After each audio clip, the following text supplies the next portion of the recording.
I've spent years watching hundreds of movies trying to figure out why certain films stay with me while others disappear. Eventually, I realized that the films I love most aren't necessarily the ones that are the most technically impressive, they're the ones that reveal something about why cinema matters. After watching countless films across different eras, countries, and styles, I've narrowed the ones that I've seen down to just a list of 10. These 10 films may not be the same for me next week, and next week's films may not be the same for me as next month. But what will never change is what these films represent. Reasons why I fell in love with cinema in the first place. Fasten your seatbelts. It's going to be a bumpy night.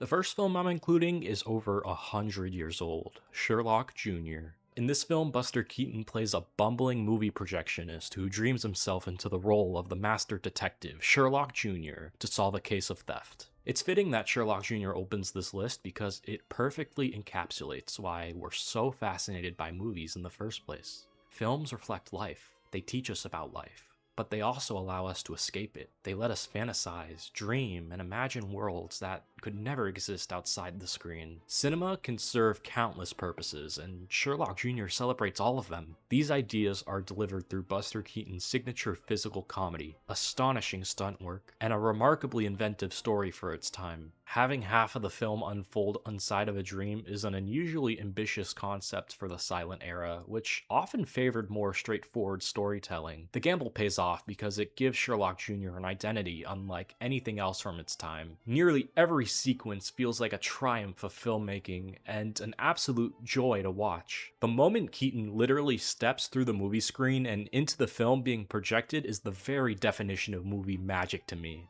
Not because the effect is impossible to understand, but because it embodies cinema's limitless potential. In movies, anything could happen, any place can exist, any dream can become reality, and if that isn't exciting, I don't know what is.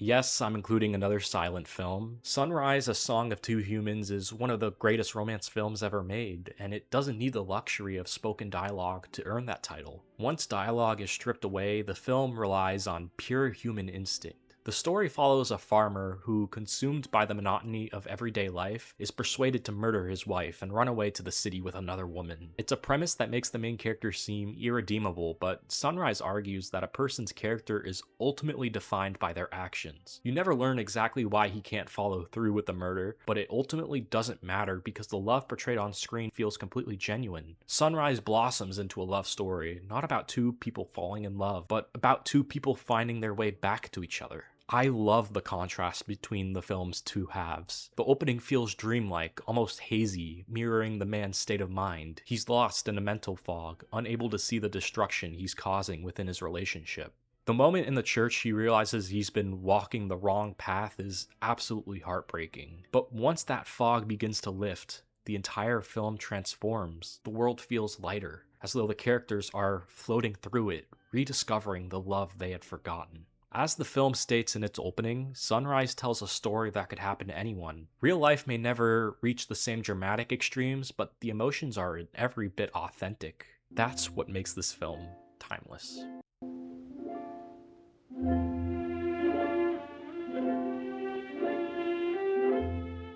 Jumping ahead several years into the era of sound, I knew the first talkie on this list had to have something bold to say. Casablanca fits that perfectly. Released during World War II, it isn't just remembered for its endlessly quotable dialogue, it feels like a direct response to one of history's defining moments. The story follows nightclub owner Rick Blaine, whose former lover unexpectedly walks back into his life with her husband, a leader in the resistance fleeing the Nazis.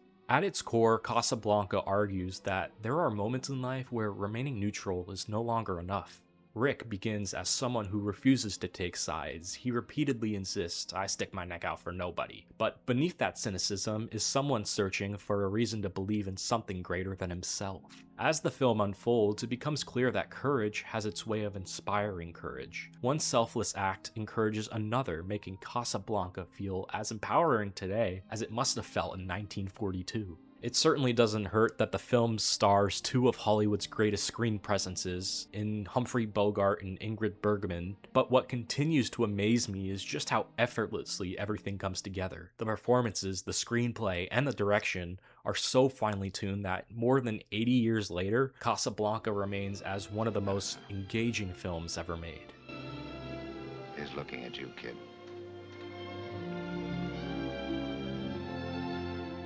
Our first stop into the world of color comes with Singin' in the Rain, and its vibrant technicolor immediately demands your attention. Set during Hollywood's transition from silent films to sound, it follows a silent film star whose career is thrown into chaos by the arrival of talkies. Between its dazzling colors, unforgettable songs, ambitious choreography, and endlessly charming characters, every frame feels alive. Filmmakers often describe the process of filmmaking as pure joy, and Singin' in the Rain is one of those few films that genuinely feels like it is made that way. Every musical number tries to outdo the last, and somehow they all succeed. That spirit reaches its peak with the Broadway Melody Ballet, a lavish 13-minute sequence that pauses the story simply to revel in the spectacle. It's the kind of creative risk that only makes the film more magical. Singin' in the Rain just keeps giving. It never asks much of the audience beyond a willingness to have fun, and sometimes that's exactly what cinema should do. When every ounce of creativity is left on the screen, pure entertainment can be just as meaningful as any profound message. Reeling things back with a quieter, more melancholic approach, we have Tokyo Story. It follows an elderly couple who travel to Tokyo to visit their grown children, only to slowly realize that they are treated more like a burden than family. Ever since I was young, I felt that the emotion at heart of this film is ultimately what life culminates into. And because of that, I've always feared aging. Few films have captured that feeling as honest as Tokyo Story. Beneath all that sadness lies a quiet sense of grace. Ozu never asks us to despair over life's inevitable disappointments. Instead, he invites us to accept them with compassion and dignity. Those emotions are conveyed through Ozu's unmistakable filmmaking style. His still camera and patient pacing allows the ordinary moments of life to speak for themselves. It's a style so singular that it would go on to influence generations of filmmakers. In many ways, Tokyo Story is the antithesis of Singin' in the Rain. When Singin' in the Rain asks us to surrender to spectacle, Tokyo Story asks us to sit quietly with everyday life. Sometimes simply existing alongside a film can be just as meaningful as being entertained by it.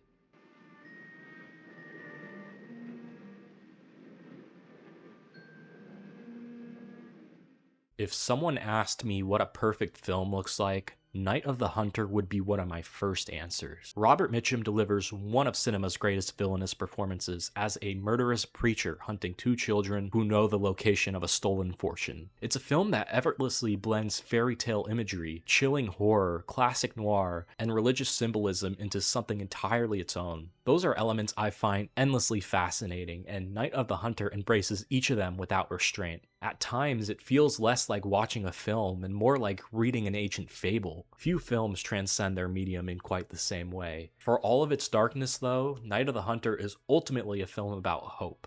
Evil may be loud, terrifying, and relentless, but it never has the final word. Beneath all of its haunting imagery is a quiet belief that innocence deserves protecting, and that genuine goodness can endure, even in the cruelest of worlds. Compassion isn't weakness. In Night of the Hunter, it's the only capable force of standing against evil. The film closes with the line, "It's a hard world for little things." I can't help but feel that's exactly why the film resonates so deeply. It acknowledges the world's cruelty without ever surrendering to it.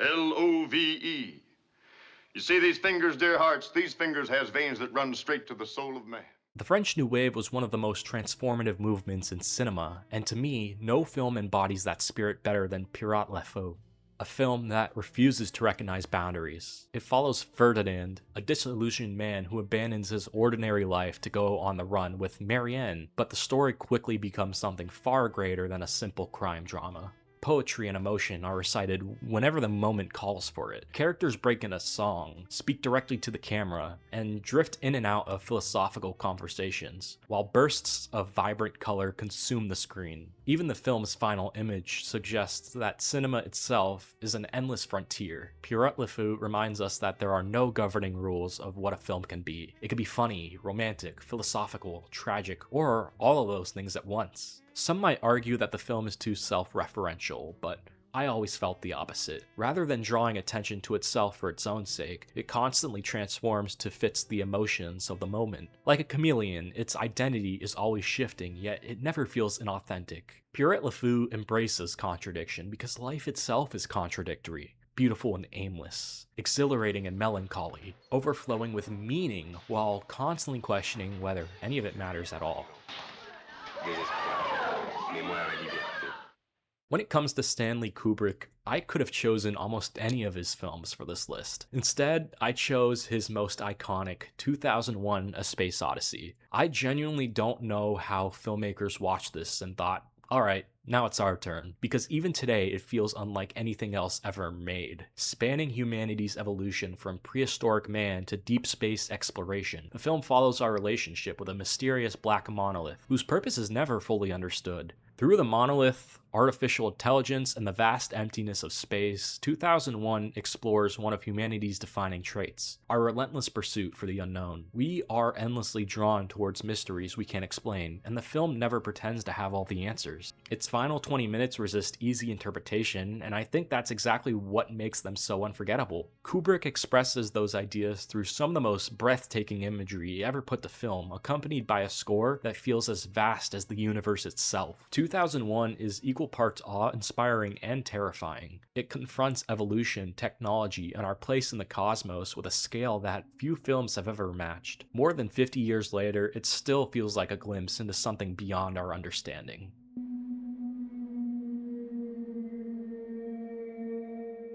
Few art forms can portray the inner workings of the mind as vividly as cinema, and I struggle to think of a film that does it better than Andrei Tarkovsky's Mirror. The film follows a dying man reflecting on the people and moments that shaped his life. Memories drift into one another. Perspectives shift without warning. Dreams intertwine with reality, and reality itself bends to emotional truth. One of the film's earliest sequences involving rain and fire remains one of the most astonishing technical achievements I've ever seen. Mirror isn't a film you're meant to fully understand after a single viewing. Truthfully, I don't think you're meant to fully understand it after 10. Its mysteries are deliberate, but they never feel alienating because the film isn't asking us to solve a puzzle, it's asking us to experience a life. Reflection isn't orderly or objective, it's fragmented, emotional, contradictory, and deeply personal, and Mirror embraces every part of it. In the end, what is life if not our attempt to make sense of the moments that shaped us?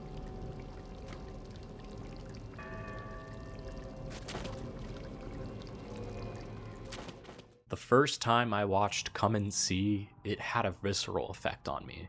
There's a 15-minute sequence in which German soldiers descend upon a village that is almost impossible to look away from. These horrific events have long since transpired, and there's nothing you or the characters can do to stop them. All you can do is witness it. To me, that's one of cinema's greatest strengths. It allows us to bear witness to lives, tragedies, and experiences far removed from our own. Come and See strips war down to its bare essentials. There's no glorification, no triumphant victories, and no spectacle. Only the devastating human cost. In another film, the forests of Belarus might seem beautiful, but here they become inseparable from the horrors that unfold within them. There's no amount of praise that I can give that would truly prepare someone for Come and See. It's one of those rare films that can't be adequately explained or analyzed. It has to be experienced. Some films are meant to be understood. Come and See is meant to be witnessed.